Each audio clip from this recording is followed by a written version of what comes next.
Bhubaneswar world skill centre में युवाओं को अंतर्राष्ट्रीय मानकों के अनुरूप उन्नत कौशल प्रशिक्षण प्रदान किया जा रहा है। वर्ष 2021 में स्थापित ये संस्थान उड़ीसा सरकार की एक महत्वपूर्ण पहल है, जिसका उद्देश्य युवाओं को आधुनिक तकनीकी दक्षता प्रदान कर उन्हें राष्ट्रीय और वैश्विक स्तर पर रोजगार के लिए तैयार करना है। संस्थान में वर्तमान में देश के विभिन्न राज्यों के छात्र प्रशिक्षण प्राप्त कर रहे हैं। यहाँ तकनीकी और सेवा क्षेत्र से जुड़े कई उन्नत पाठ्यक्रम संचालित किए जा रहे हैं।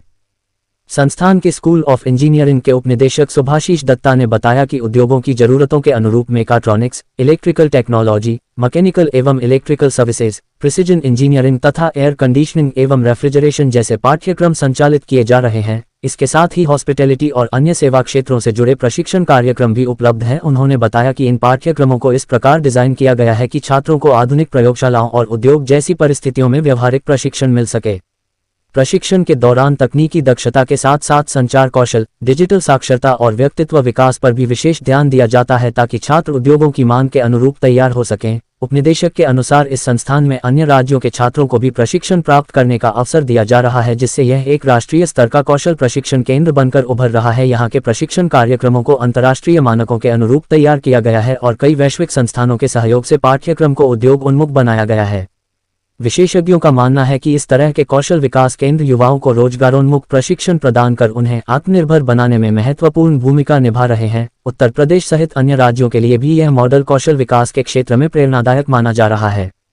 विश्व स्किल सेंटर की प्रमुख विशेषताएं: अत्याधुनिक प्रयोगशालाएं और प्रशिक्षण सुविधाएं, उद्योगों की मांग के अनुरूप पाठ्यक्रम, व्यवहारिक प्रशिक्षण पर विशेष जोर, राष्ट्रीय व अंतर्राष्ट्रीय स्तर के विशेषज्ञों का सहयोग, छात्रों के लिए बेहतर रोजगार के अवसर। संतोष कुमार सिंह की रिपोर्ट। चुका है अभी किताब से आके ई बुक्स में लोग आ चुके हैं, तो ई बुक्स से भी हटके आगे जो जैसे कि आप देख रहे हैं VR है लाइब्रेरी में, और ये लाइब्रेरी में वर्चुअल रियलिटी जो है, इसको VR को वर्चुअल रियलिटी बोलते हैं। ये इंडिया में बहुत सारे एजुकेशनल इंस्टीट्यूशन में वर्चुअल रियलिटी इम्प्लीमेंटेशन हुआ है, मगर ऐसी पहली बार होगा मेरे हिसाब से, रेयर होगा, जो कि कोई लाइब्रेरी ने इसको लॉन्च किया है। इसमें वर्चुअल मोड में कोई इंटरेक्शन करेगा और उनको रियलिटी फील होगा, उनको लगेगा उनका बगल में मशीन है, उनका बगल में उनका टीचर है। तो ये VR का हमारे पास 3 तरीके का एप्लीकेशंस है। एक होता है लाइफ एंड एम्प्लॉयबिलिटी स्किल, जिसमें स्टूडेंट मॉक इंटरव्यू प्रैक्टिस कर सकता है, बिजनेस प्लान प्रेजेंटेशन, जैसे कि शार्क टैंक इंडिया में आता है ना, आपने कोई कंपनी बना रहे हो, आपको फंडिंग चाहिए, तो वो अपना प्रेजेंट कर सकता है, मार्केट सर्वे कर सकता है। ये तीनों चीज़ आपको दिखाऊंगा मैं अभी थोड़ी देर में। ये उनको रियलिटी लगेगा जब उनका सामने कोई बैठा है, उनको सवाल पूछ रहा है, ठीक है। तो इसमें क्या होता है ना, स्टूडेंट का प्रैक्टिस हो जाता है। तो मॉक इंटरव्यू कंपनी आने का पहले तक कैंपस मॉक इंटरव्यू तो हम लोग कराते हैं, मगर 1-2 बार कराएंगे सर, 15 बार 20 बार प्रैक्टिस कर ले, अपना कम्युनिकेशन स्किल बढ़ाने के लिए और जो अंदर का डर हटाने के लिए। तो दूसरी बात है कि आप देख रहे हैं यहाँ पे एयर कंडीशन रेफ्रिजरेशन का fabricate refrigeration system, vacuum non vacuum system, nitrogen leakage test. इसका मतलब ये जो काम स्टूडेंट ने अपने लैब में कर रहे हैं, सेम चीज़ वो VR में करेंगे। इसका मतलब VR पहन के वो एप्लीकेशन रन करने के बाद उनको रियलाइज होगा उनका लैब में बैठे हैं, उनका बराबर में मशीन है, वो स्क्रू ड्राइवर ला के मशीन को खोल सकते हैं, कोई वायर को जोड़ सकते हैं, कुछ काट सकते हैं, हाथोड़ा ला के उसको मार सकते हैं। एवरी जो चीज़ वही करते हैं वही चीज़ यहीं करेंगे। इसमें क्या होता है, VR उनको इंस्ट्रक्ट देगा, उसको मारो, वो स्क्रू ड्राइवर उसको लूज करो, ये आपको बताते रहेगा, इधर जाओ, इसको उठाओ। तो ये प्रैक्टिकल वर्क कर सकता है। तो हमारे पास कुछ अभी 3 कोर्स का 4-4, 5-5 अभी है, और आगे के लिए कंटेंट बन रहा है। वो हमारा एक स्पेशल AI लैब भी बन रहा है, जो कि अभी अंडर कंस्ट्रक्शन है। मित्सुबिशी सिस्टम, तो ये क्या करता है, स्मॉल स्केल इंडस्ट्री में यूज होता है। फाइनल जो प्रोडक्ट हो गया, एक जगह से दूसरी जगह से पिक एंड प्लेस करता है। वन ऑपरेशन आपको दिखा देता हूँ। सो this is one type of industrial robot. So basically हमारा इंडस्ट्रियल रोबोट क्या होता है, जैसे हुआ फैनुवे एक रोबोट है, यासा का हुआ, हुक का। So these are the company जो इंडस्ट्रियल रोबोट प्रोड्यूस करता है। तो वो जो डायग्राम आप देख रहे हैं, तो इसमें क्या होता है कि कार मैन्युफैक्चरिंग इंडस्ट्रीज है, तो व्हाट हैपन, जब ये काम करेगा तो उसके बिटवीन कोई ह्यूमन एंटर नहीं करेगा, वो काम फिनिश कर लेगा वो रोबोट। उसके बाद वो प्रोडक्ट जाके देगा कि इसको यहाँ पे असेंबल करना है, यहाँ पे असेंबल करना है। इसमें फैसिलिटी क्या है, ये स्मॉल स्केल इंडस्ट्री यूज होता है, और human and machine they can work together, वो मिलकर काम कर सकते हैं। इसमें फैसिलिटी क्या है, इसमें एक सेफ्टी सेंसर है, जो थोड़ा सा अगर टॉर्क मिला, मतलब थोड़ा सा धक्का मिला, वो रुक जाएगा। I will show this. इसी तरह सब रोबोट को ऑपरेट करने के लिए टीच पेंडेंट रहता है, वो ऑटोमेटिकली काम करता है। इसमें फैसिलिटी क्या है, हम लैन केबल के थ्रू से और रिमोटली उसको प्रोग्रामिंग कर सकते हैं। बेसिकली उसका असेंबलिंग प्रोग्रामिंग रहता है। Okay, laser people gluing operation दूसरा, मैं पिक एंड प्लेस आपको एक ऑपरेशन दिखाऊंगा।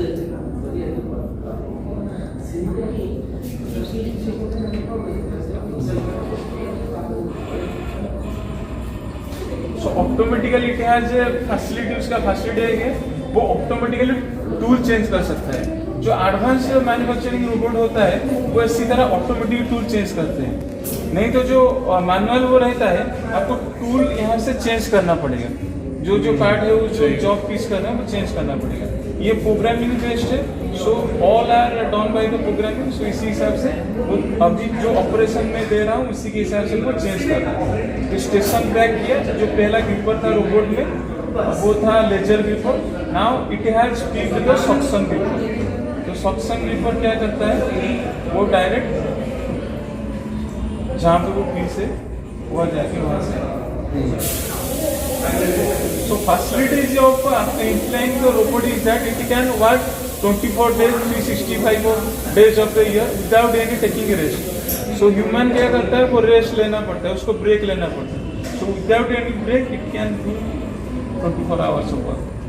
So जो इसको प्रोग्रामिंग करेगी उसी हिसाब से वो काम करेगा। मान लीजिए ये पिक एंड प्लेस करता है, यहाँ से क्यूब वो पिक एंड प्लेस करता है, यहाँ से वो जो मोबाइल फोन भी रहा तो वहाँ से वो पिक एंड प्लेस कर सकता है। एक बॉक्सेस रहा हमको दूसरे जगह से पिक एंड प्लेस करना है वो क्लिक है। इसका जो पेलोड कैपेसिटी है 6 kg है, अभी राइट नाउ ये 6 kg में कर रहा है।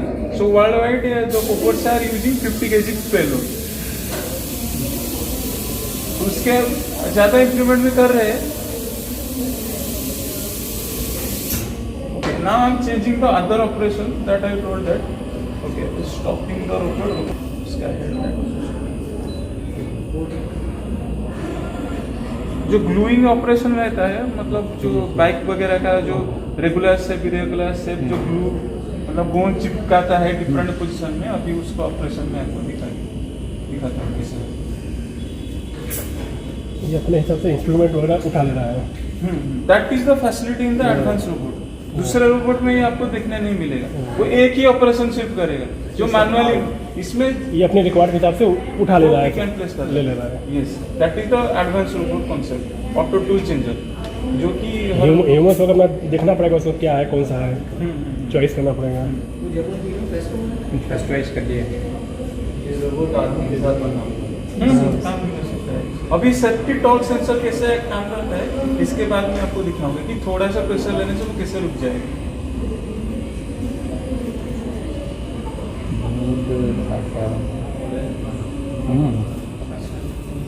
वो मतलब जैसे वो हेडलाइट का रहा उसका मतलब प्रेस करें, ग्लूइंग लगाएंगे, बोन को उसको चिपकाएंगे, तो वहाँ पे अगर डिस्पेंसर मशीन रख लेंगे तो वो क्या करेगा, डिस्पेंस करते जाएगा, कहाँ पे वो ग्लू चिपकाएंगे, उसके बाद वो पार्ट्स को फिर से वो वहाँ से चिपका लेंगे।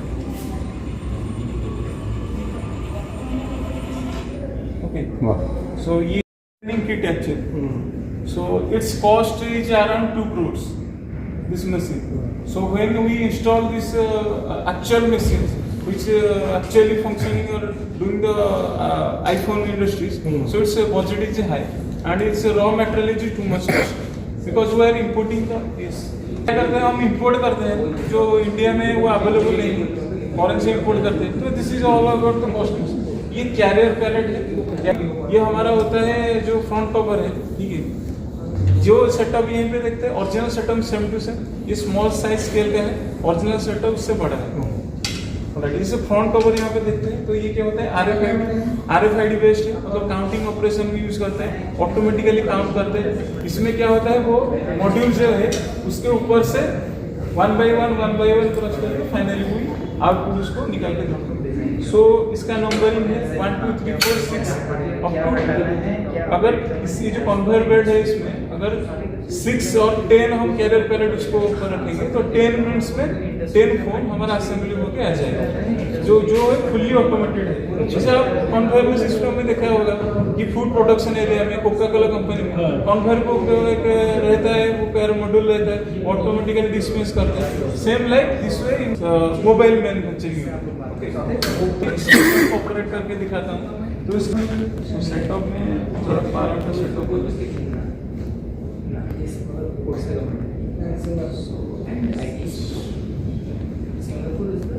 पैरामीटर सेटअप करने के बाद सो आप देखिए ऑटोमेटिकली डिस्पेंस सो मैं इसको अभी मैनुअली में ऑपरेट कर रहा हूँ। तो ऑटोमेटिकली जो ऑपरेट करेगा एक प्रोसेस है MES मैन्युफैक्चरिंग एग्जीक्यूशन सिस्टम। तो वो क्या करता है, IP एड्रेस है उसका, मतलब कंप्यूटर का IP एड्रेस है। तो हम क्या करते हैं, रिमोटली उसको भी हम ऑपरेट कर सकते हैं। वो जो डाटा इसमें हम फीड करेंगे वो डिस्टेंस से टैबलेट में हो या हमारा आईफोन में हो या चाहे तो सिस्टम में हो, PC में हो, वहाँ से क्या है उसका IP एड्रेस देके उसका सबनेट मास्क का अप्लाई करके उसका मतलब रिमोटली हम जैसे OPC सर्वर कॉन्सेप्ट है, क्लाउड कंप्यूटिंग कॉन्सेप्ट है, तो डिस्टेंस बेस में अब अप्रोक्सीमेटली 20-30 किलोमीटर या across any part of the globe हम उसको ऑपरेट कर सकते हैं। एक प्रोसेस होता है उसका MQTT कॉन्सेप्ट। ओके, तो ये जो साउंड आप सुन रहे हैं वो एक कंप्रेसर का साउंड है जो न्यूमेटिक प्रेशर या एयर प्रेशर से ऑपरेट होता है। मान लीजिए किसी बड़ा सेटअप का हम काम नहीं किया, वो प्रेशर मतलब नहीं हुआ, तो उसमें हाइड्रोलिक हम इम्प्लीमेंट कर सकते हैं। ठीक है, तो जैसे मैं बोल रहा था ये उसका कंट्रोलर है, इसको PLC हम बोलते हैं, उसको तो HMI मैंने कह रहा था। और उसका एनर्जी मॉनिटरिंग करने के लिए कि कितना प्रेशर का आता है, कितना एयर, यहीं से हम मैनुअल भी देख सकते हैं और MES से हम डेली बेसिस कितना ट्रेंड ग्राफ होता है उस ग्राफ में भी हम ऑब्जर्व कर सकते हैं बाई OPC वे सर्वर। सो ये गया फ्रंट ऑफ, उसी तरह का ये होता है मेजरिंग स्टेशन। हमने डाटा इनपुट किया था, उसी तरह ये ग्लो करेगा। अभी रेड शो कर रहा है क्योंकि ये मेंटेनेंस का कुछ फॉल्टी डिवाइस है तो ये रेड शो करेगा और बाकी सारा एप्लीकेशन को काम नहीं करने देगा। क्यों? क्योंकि वो प्रोडक्शन लॉस हो जाएगा। So when it is shows green then बाकी 1 by 1 वो ऑटोमेटिक काम करना चाहेगा। सो इसी तरह आप चाहेंगे तो उसको मैनुअली दिखाएंगे। अभी इसका देख रहे हैं, इसका सेंसर है, लेजर सेंसर है, इसमें उसका हाइट जो है difference between the height and depth of the machine अभी शो कर रहा है।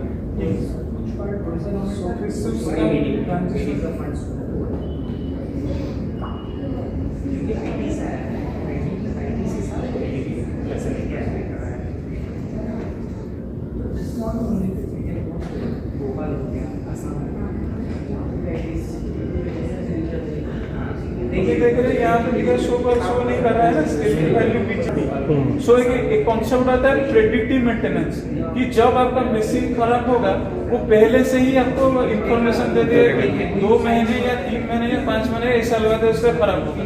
सो this is due to the automation process जो लेटेस्ट ट्रेंड में है उसको प्रेडिक्टिव मेंटेनेंस खराब होने से पहले ही आपको ये इंफॉर्मेशन दे देगा और कुछ भी फॉल्ट होगा ना वो भी इंफॉर्मेशन दे देगा। अभी देखिए शो किया ब्लिंक करने के बाद वो शो किया, तो इसमें क्या होता है जब ग्रीन को शो करेगा तो ऑटोमेटिकली दूसरा प्रोसेस भी उसी तरह ऑटोमेटिक काम करेगा। इसके बाद